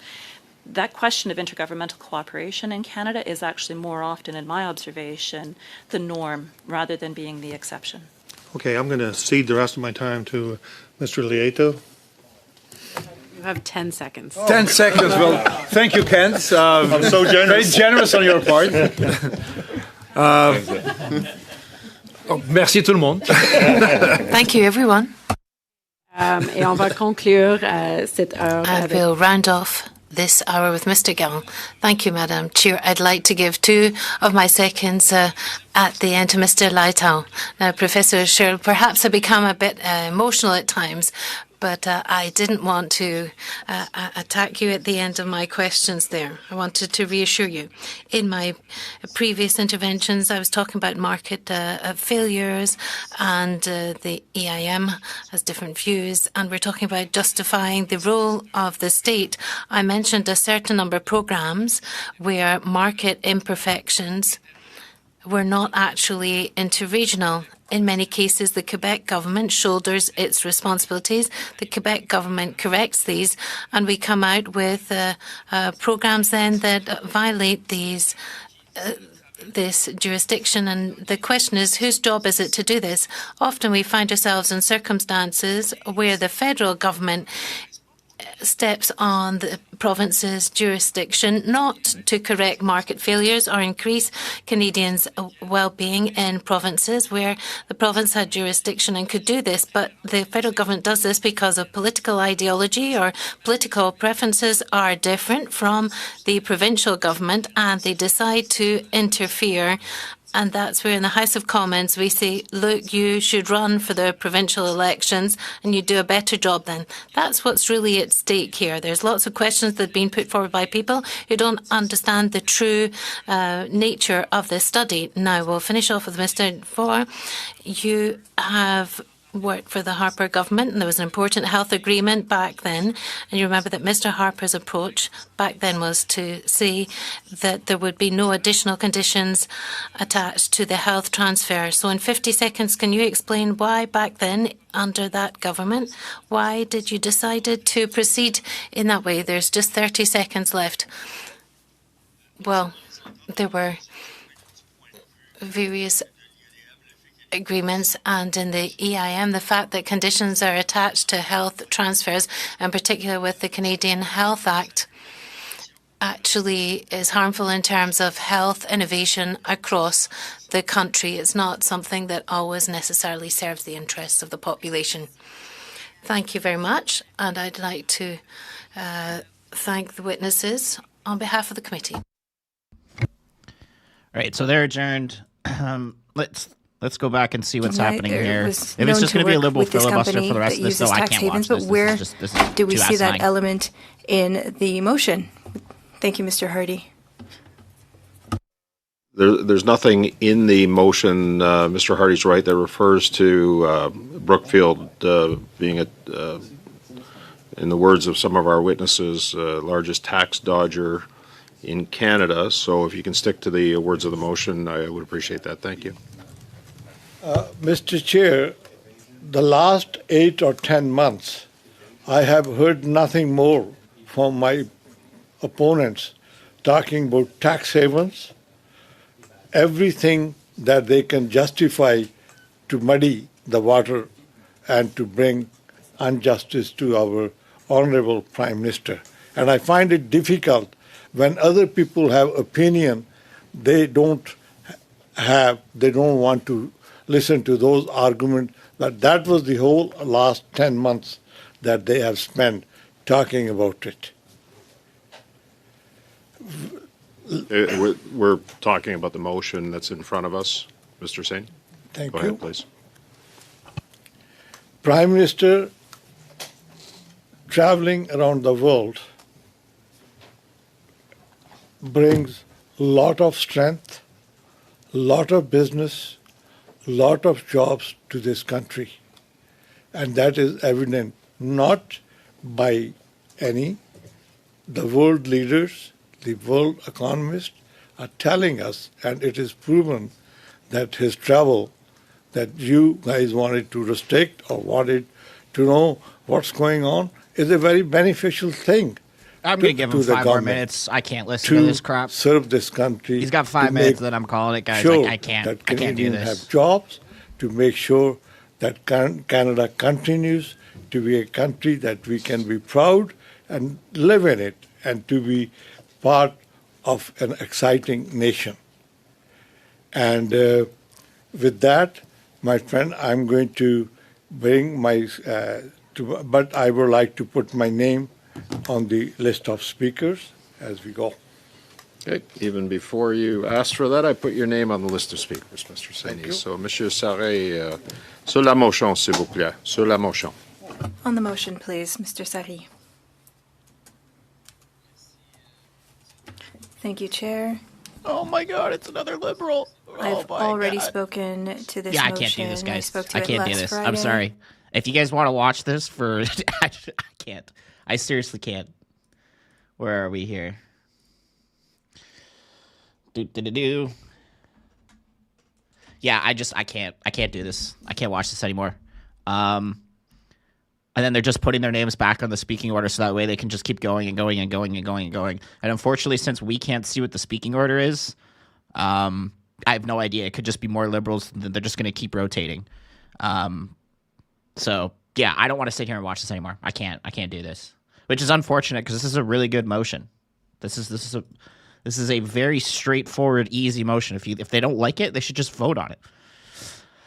But yeah, so I said earlier during question period, we've got CPAC in committee tomorrow morning at 11 a.m., the CEO of CPAC, and they're talking about the journalism study that they were previously talking about in the Heritage Committee before. So that'll be pretty interesting because CPAC just laid off, I think, like 50 or 100 people or something like that just last week. They laid off some people. They were complaining about lack of views and stuff like that. And then in the afternoon, we've got, this is a later one. This will start at 6:30, so quite a bit of time after question period. We've got Dominic LeBlanc in one of the committees, and we've got the Major Projects Office. The CEO of Carney's Major Projects Office is going to be there as well. So they'll be getting grilled, obviously, over what the heck's going on with the U.S. trade and why do we not have any projects being approved at home after a year of that Major Projects Office. Any new petitions out on the website? What do you mean? What happens in the end? You mean like what happens with this committee? Oops. That's finance in the background. Broussard said they have resources to go till 1:30 in the morning. So I wouldn't be surprised if this just keeps going and going and going and going for another 6 hours of this Liberal filibuster. That would not surprise me. So yeah, that's what I foresee happening. I can't. It's already been 2 hours of this crap. I can't watch this anymore. So, yeah, I'll see you guys tomorrow morning. Like I say, the CPAC one should be pretty good. They're in for 2 hours, along with a few other media organizations. But I'd really like to hear what the CEO of CPAC says because, they don't keep any comments on. They don't they're very slightly biased in the way that they do their interviews with certain MPs, mostly Liberals. They very rarely interview Conservative MPs. So I'd like to see why they think they deserve more funding from the government. And then, like I say, yeah, after our next one will be at 6:30, and that's Dominic LeBlanc. So 11, 2, and 6:30. And, yeah, I'll see you guys tomorrow then. Try to, I don't know, wind yourself down off this Liberal filibuster, because that just, that really pissed me off, listening to this for 2 hours. I wouldn't be surprised if this just keeps going. So I can't do this anymore. I thought you were playing taps. Yeah, that was the other committee in the background. But anyway, I'll see you guys tomorrow. Bye, guys. Thanks for tuning in and watching. And I'm sorry this has just been a Liberal filibuster. I can't predict what's going to happen. So, but if I was a betting man on this, I would say this is just going to be Liberals talking. So we don't need to watch this crap anymore. So, yeah. Bye, guys. See you tomorrow.